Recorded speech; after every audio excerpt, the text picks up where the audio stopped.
late afternoon sun streamed through the wide glass windows of an upscale city salon, where the quiet buzz of clippers and the gentle snip of scissors created a rhythmic background hum. Everything will be okay. On the leather styling chair sat Emma, a young woman with warm brown eyes and a determined expression, running her hands nervously over the ends of her long chestnut hair. She had been growing it out for years, and everyone in her life had admired it, except for one person who mattered most, herself. Across from her, in the mirror, she could see the stylist waiting for her final confirmation. The scissors gleamed under the light, ready to slice away what many considered her most defining feature. Emma took a breath, ready to nod her approval, when a sharp, wavering voice suddenly cut through the calm of the salon. "Please stop." Heads turned. Standing just a few feet away was Mrs. Lawson, the immaculately dressed mother of her boyfriend, Daniel. Her pearls glistened, and her manicured hand clutched a designer handbag like a shield. Her eyes, wide with desperation, were fixed not on the stylist, but on Emma herself. The room froze. "Mrs. Lawson?" Emma asked, her voice trembling as she straightened in the chair. "What are you doing here?" The older woman's lips quivered. She stepped closer, her heels clicking against the polished floor, her voice breaking as she spoke. "Don't cut it. Please, Emma. That hair, it's more important than you realize." Emma felt her heart race. She had known Mrs. Lawson for a little over a year, ever since she started dating Daniel, the son of one of the city's most successful real estate developers. Emma had often felt the sting of the woman's disapproval, not because she was unkind, but because she carried the kind of cool, quiet judgment that made Emma constantly question whether she was good enough for Daniel. Still, this was something new. Never had Mrs. Lawson spoken with such raw emotion.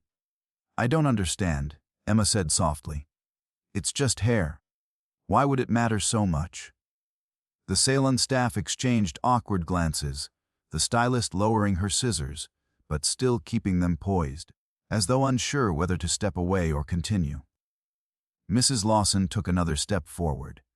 Her voice grew heavier, weighted by a grief Emma had never seen in her before. "Because I once begged someone else not to do the same thing, and I lost him forever." A hush fell over the room. Emma blinked. "What do you mean?" The older woman's gaze flickered, not at Emma's hair, but at the floor. For a moment, her polished mask slipped, revealing something far more vulnerable. "My husband," she whispered. "Daniel's father. He loved my hair, long and flowing, just like yours. But after he died, I couldn't stand to look in the mirror and see the life we'd shared. I thought cutting it would cut away the pain. I begged myself to stop, but I didn't listen. I thought it was only hair. But when I saw what I'd done, when I realized how much it had meant to him, I felt like I'd betrayed his memory." Emma's breath caught. Suddenly, the moment wasn't about vanity or control.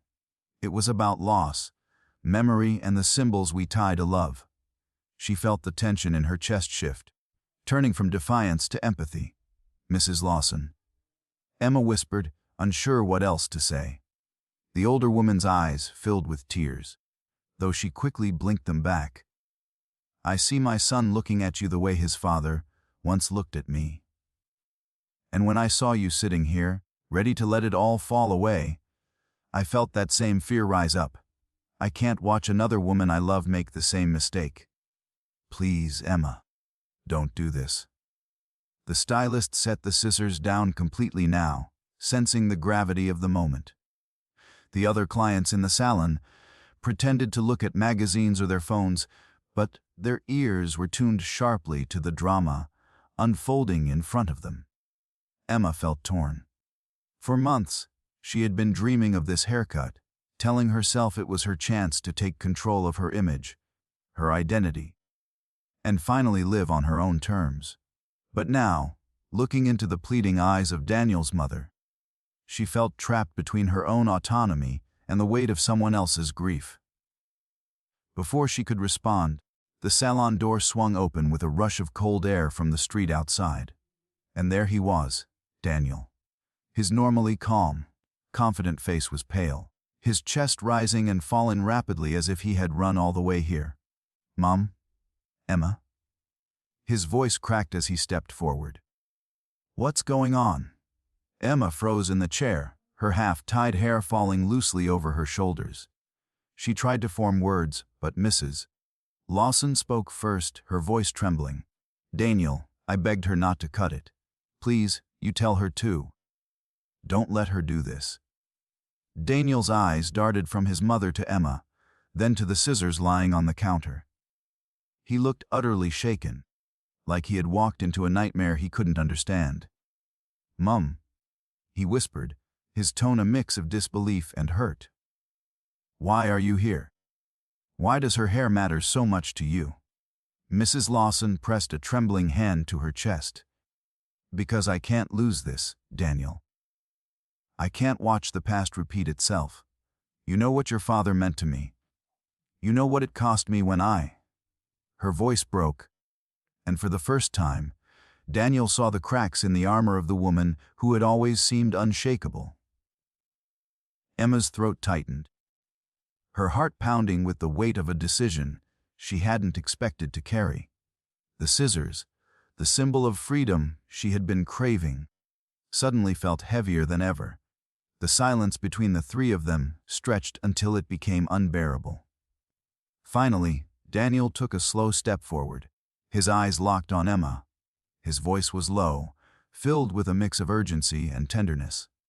"Emma," he said softly, "before you decide anything, I need to know why. Why do you want to cut it?" The question landed like lightning. For the first time, the spotlight shifted back to Emma. Not as a daughter, in-law figure carrying someone else's memories, not as a girlfriend trying to fit into a wealthy family's expectations, but as herself. Her lips parted, but no words came out, because the truth was tangled, messy, and harder to admit than she had expected. And then, with everyone watching, Emma finally spoke. Her voice trembled as she said, "Because all my life, people have told me what I should look like, who I should be. This haircut, it was supposed to be mine. My choice. A way to finally say I'm not just the girlfriend of a millionaire or the girl who needs to please everyone. I just wanted to be me." Silence followed, thick and suffocating. Emma looked from Daniel's shocked face to Mrs. Lawson's tearful eyes, and for the first time, she realized the truth. This wasn't about hair at all. It was about pain, memory, and freedom colliding in one impossible moment. Daniel stepped closer, kneeling beside the chair, his hand finding Emma's. His eyes softened, and he whispered, "Then do it. If this is about you, if it's what makes you feel strong, don't let anyone stop you, not even me, not even Mom Dom." Mrs. Lawson's lips quivered, but she didn't argue. Instead, she lowered her gaze, tears sliding silently down her cheeks.